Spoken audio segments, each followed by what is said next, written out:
24 April 2026. संगीत देव बाभळी हे मराठी नाटक बघितलं. सुंदर आहे, एकदम वेगळ्या टाईपचे.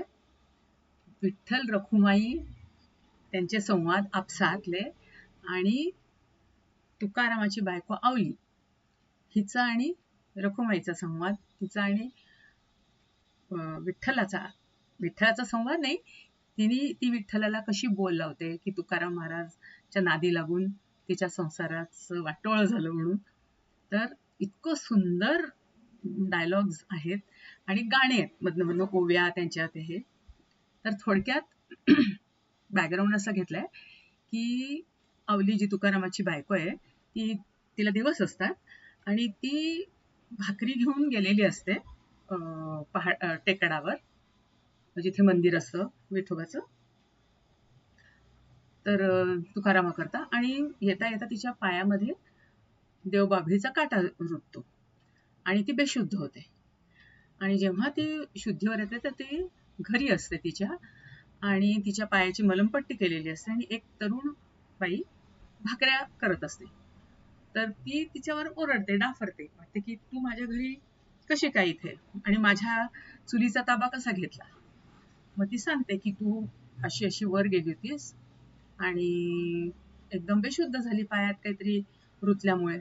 मग एक बाप्या आला, त्यांनी हे काढलं, काटा काढला, त्याच्याकडे 2 काठ्या होत्या, घुंगडं होतं. मग त्याने अजून 2 बाप्यांना बोलवलं, त्याच्यावर तुला झोपवलं कांबळ्यावर आणि इथवर घेऊन आले. मग ती म्हणते कसा होता तो बाप्या. तर ती विठ्ठलाचं वर्णन करते की कशी टोपी होती, काय होतं, तिला लक्षात येतं. मग त्या दोघींचं संवाद की ती म्हणते, म्हणजे शिव्या देते विठ्ठलाला, याच्यामुळे माझ्या संसाराचं वाटोळं झालं, असं तसं मी उचलून. आणि ती एक मूर्ती दिसते तिला विठ्ठलाची, ती म्हणे इथे कोणी आणली ही. म्हणे ती माझी आहे. तर ती म्हणे फेक, म्हणे ती उचलून. नाही म्हणे ती माझी आहे, ती फेकायची नाही. आणि मला त्या बाप्यांनी सांगितलंय की जोवर आपलं तुकाराम महाराजांनी बुवांनी मला सांगितलंय की आई, म्हणजे मला त्यांनी आई म्हटलं, आणि त्यांनी मला विनंती केली की जोपर्यंत माझ्या आवलीचं तब्येत ठीक होत नाहीये, पाय बरा होत नाही, तोपर्यंत तू आमच्याकडे राहा, तिची काळजी घे, म्हणून मी आली म्हणे, आता मला काय गरज नाहीये. असं करून मग त्या दोघींचे संवाद होतात. मग त्या दोघींची जरा गट्टी जमते, म्हणजे चांगले वाईट अनुभव एकमेकींचे सांगत. मग ही सांगते म्हणे मला काय विठ्ठलाचा राग नाहीये, पण म्हणे किती आहारी जावं तुकारामांनी, त्याच्या पायी म्हणे सावकारी होती ती पण सोडून दिली आणि सावकाराचं कागद पाण्यात वाहून टाकला. नंतर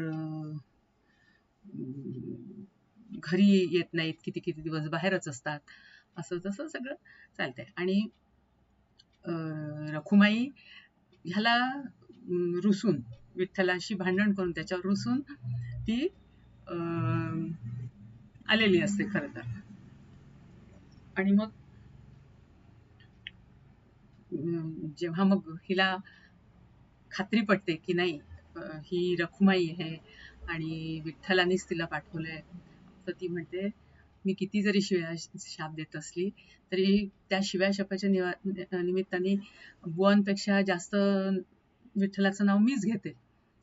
तर काय आता म्हणायचं. आणि म्हणे मला आज विचित्र स्वप्न पडलं की मी बुवांच्या मागे मागे जाते आणि ते इंद्रायणीच्या तीरावर सगळे आपले पोथीचे कागद पसरवून जातात ते, आणि समाधी घेतल्यासारखं आत गेलेत वगैरे, आणि मी दचकून जागी झाली वगैरे, असं ती सगळं सांगते.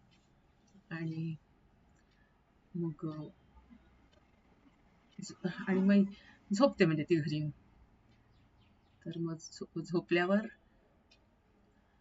हिच्या पायाचं हे काढून बघते पट्टी, आणि ती पायाची पट्टी कशी विठ्ठलाच्या मूर्तीच्या कमरेला जो हे असतो कमरपट्टा, तो हिने तोडून आणलेला असतो, सोडून आवलीने पायाला तिच्या लागलेला तिथं पट्टी बांधायला.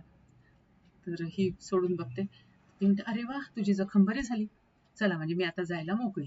लगेच ते आपलं गाठोडं बिठोडं बांधते आणि जाते. जाता जाता ती विठ्ठलाची मूर्ती पण उचलते, पण मग परत काहीतरी विचार करून तिथेच ठेवते आणि मग ती जाते. तर थोडक्यात म्हणजे देव आपल्या भक्तांवर किती प्रेम करतो किंवा त्याला त्याची किती काळजी असते, नुसतंच पैसा देऊन किंवा काय करून नाही. आता ती आवली तेच म्हणत असते, म्हणजे नेहमी परीक्षा घेतो देव, परीक्षा घेतो. अरे किती परीक्षा घ्यायची म्हणे, आणि माझी या अवस्थेत त्याला काहीतरी चिंता आहे का नाही. म्हणजे आता ते मला डायलॉग सांगताच नाही येणार, इतके सुंदर डायलॉग्स आहेत ते, म्हणजे प्रत्यक्षच पाहावं आणि ऐकावं. तर आणि दोनच मुली आहेत ते, म्हणजे मुलींनी काम केलेलं आहे. अवनी आणि अवनीचा एक रोल आणि एक रखुमाईचा रोल, आणि बाकी बॅकग्राऊंडमध्ये मग चिपळ्या वगैरेंचा आवाज येत राहतो, तुकारामांचं हे. आणि जे एक देवबाभळी टोचली तर किती तिला त्रास झाला, पण त्या त्रासाच्या ह्याच्यात तिला साक्षात्कार पण झाला की देवाला भक्तांची काळजी आहे, आणि तो बरोबर वेळ आली की त्यांची काळजी करतो किंवा काळजी घेतो. तर असं सुंदर नाटक आहे आणि एकदम वेगळ्या प्रकारचं आवडलं.